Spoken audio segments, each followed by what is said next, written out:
And hey, if y'all thought that shit was weird, stop the presses, because guess what? I just saw a dude look like a homeless man in a wheelchair, scratching his leg with his pants pulled up. He had fucking body armor on his upper legs, like his kneecap and his fucking upper thigh. Dude down the block here is wearing body armor under his fucking thing. Right back there. Watch this. That dude right there has what appeared to be body armor under his fucking leg, under his clothing. The guy in the wheelchair.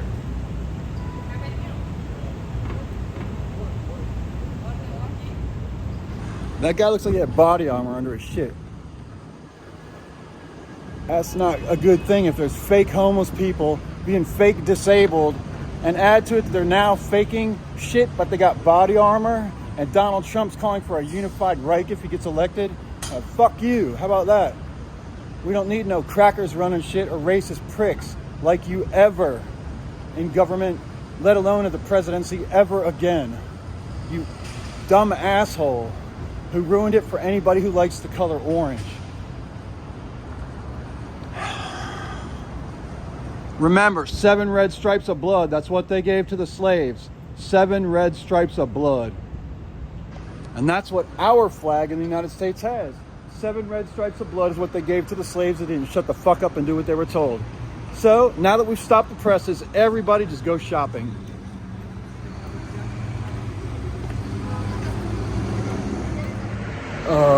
Yeah, so you always have to look at language. The English language is about angles, Anglish. Keep the angles on, people. So let's talk about it. What's the opposite of progress? Congress. Pros and cons. Well, the pros and cons of Congress are this, I guess. Even though it is the opposite of progress. Well, they say that the United States is actually a republic, which is a body of people run by a group of few people, not really a full elected government or democracy or whatever you want to call it. It's a republic. And the Republicans care about money. They're very focused on their money and their financial well-being, because with money you control your resources, and resources and money create opportunities and privilege. Now, on the other hand, if you're more concerned with humans, that's usually the Democrats. And Democrats are represented by the donkeys. So, get your key to the Don. The Don will show you where the Don's Johns are, and you can either be a John or get a John. And being a Job is the oldest book in the Bible. Job. Kids sell blow pops at school. There's the candy man, Mr. Lollipop. Blow pop. Hey, kids. Be a young pimp, get some girls to blow the pops in the neighborhood, and you'll get your dollars too. And continue the evil Babylon system. Oh, who, me? My name's Nathaniel Shellhays Vizdos, and I grew up in the remains of the orchards of the biggest slave masters in the world, which is what everyone kindly likes to call Reston, Virginia. But there's way more to that. But I gotta catch the bus now. I'm in Washington, D.C. Goodbye. And so the real truth is that we need a culture and a society. You're good. That's my bad. And so the real truth is we need a culture and a society where children are given opportunities to succeed, rather than being encouraged to sell blow pops or encouraging people to buy blow pops. There's underlying messaging in a lot of things in the United States. The people who do linguistics to psychologically affect the world and shape the world culturally use language very, very much in plain view. Unfortunately, most people don't see it with their own eyes. They have to have a teacher. So when someone looks at you right in the eyes and you feel a connection, you're together with them. If someone looks at you and scares you with their eyes, you're apart from them. Some eyes are meant to bring people together. Some eyes are meant to keep people apart. The country of South Africa was founded on a false creation. They created a culture called apartheid. Your eyes that keep you apart.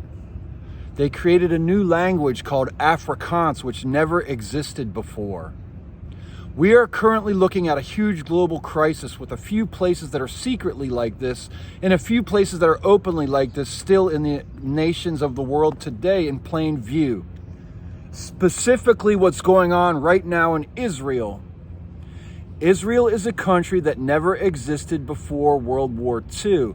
After World War II, the conquering dominators who had the most death and murder power and gas chambers and camps in different countries, such as the isolation camps here for Asians or Pacific Rim looking folks during World War II, who would just always happen to be called Japanese no matter what. Pacific Rim folks. That Pacific Rim, that volcanic rim all the way around the Pacific. Of course, over in Germany, the same camps, although they were murdering and gassing people with weird shit.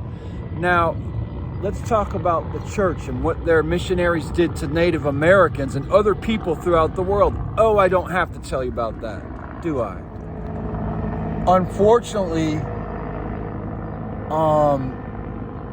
I was baptized as a baby, and I'm named after that man. My middle name's Shellhaze, which is an embarrassment and abomination. I'll probably have to change my name because of that.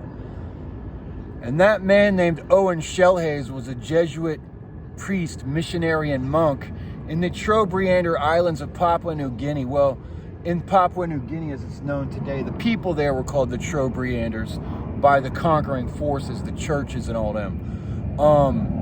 Then he was sent to Puerto Rico after that to do his devil work. And he put his hands on me, a baby, to bless me into his family of God, and I got out of it. I've been blessed into the true family of Christ. And that's a fact. And that's why I'm a Shiloh man. That's why I'm a Shiloh Baptist man. Anywhere I go, no matter what. But the thing is like this. He put his hands on me. You know what they did to the Native American children here. They're starting to find mass graves full of bodies and children. Imagine what my great uncle Owen Shellhaze did to children there. Makes me sick.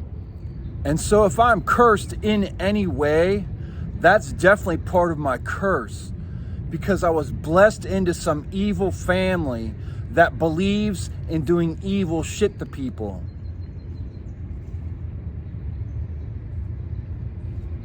And I don't just mean like his brothers and sisters and descendants. I mean the entire concept of what they did and what they still do today under different monikers, branding, and other deceptions, using now digital divides and legal paperwork to separate people. Whereas back in the day, they would use things such as rivers and mountains.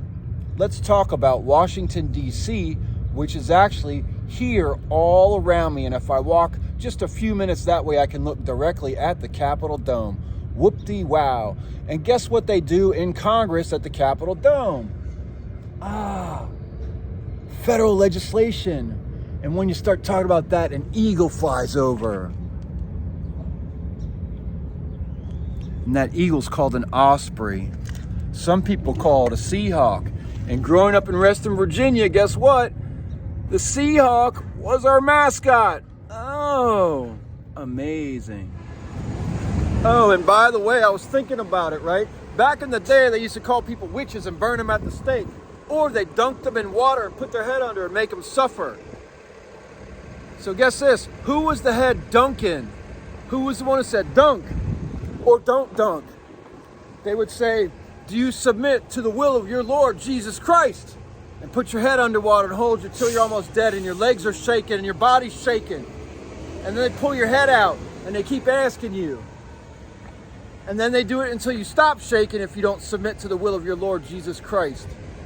Of course, they're not talking about our friend Jesus, Yeshua, the man from Africa, or whatever you want to call it, Ethiopia. They're talking about a fictitious character, kind of like Superman and more like the devil. And that's who they would make you submit to as the Lord Jesus Christ when they held your head underwater. The Duncan.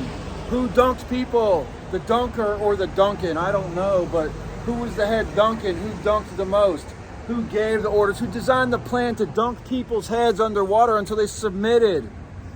And yeah, we are talking about other things in the physical realm. We're talking about spirituality, death, an ancient mind, and social and cultural manipulation and control. Right? So, who's doing the dunking? Who's the head dunking?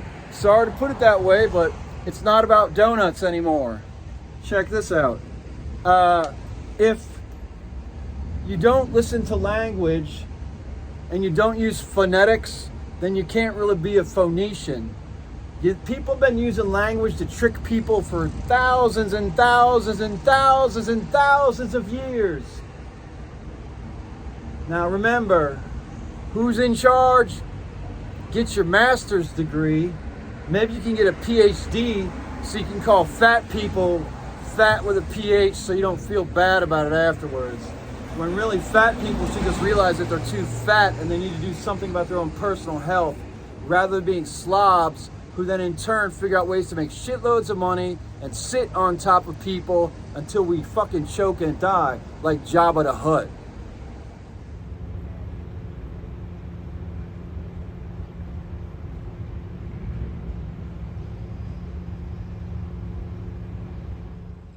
So, there's a certain amount of blood flow that travels through your abdomen. The culture of the United States encourages people to sit at desks in an unusual position for most of the time during the day. A desk job in your future might mean you'll do that for the rest of your life. But it closes your pathways in your body, and your body doesn't develop much how my body didn't develop properly as a young person. Now I'm 52 years old. I restarted the process of opening these channels and this blood flow back in March. I'll show you what it looks like by the end of the summer. And all people who are kept in classrooms can learn from this. So hey bro, I beg over here a lot, and the other guy who comes over here smokes cigarettes to upset me. Is that what you're doing? Did you come here to smoke a cigarette to upset me? Or to threaten me with your stick? Well then, can you smoke your cigarette away from me since you walked up to stand here and smoke next to me? Technology's amazing, eh bro? Exactly. It is a public space. I just don't like homeless people who pretend they know me, and also magic people who pretend they know me, and also ones who smoke cigarettes and bother me. That's all. Oh, don't worry, folks. If I die today, y'all don't care. That's why no one likes me, or my family and friends all turn their back on me. And weirdos like this have been fucking with me in the city for years. Them and their friends. But it's not probably his fault. He's probably been drugged in the food and the water for homeless people just like me at all the agencies and all the food lines. So that's reality too. They drug us out here. And I've seen people who've been so beat down and hurt, it's not even our fault. And case managers don't want to listen to us. Nobody wants to listen to us because we're crazy. So people need to have a fucking grain of salt when they deal with us. John Fetterman and another senator recently introduced mental health legislature for the federal government. And I need it, and that dude needs it more than me. And it's nationwide and possibly worldwide. And was it a drug that was given to him by a doctor that did it? Or was he poisoned on the streets? Or did something happen to him in the military years ago? You're good at guesses as good as mine.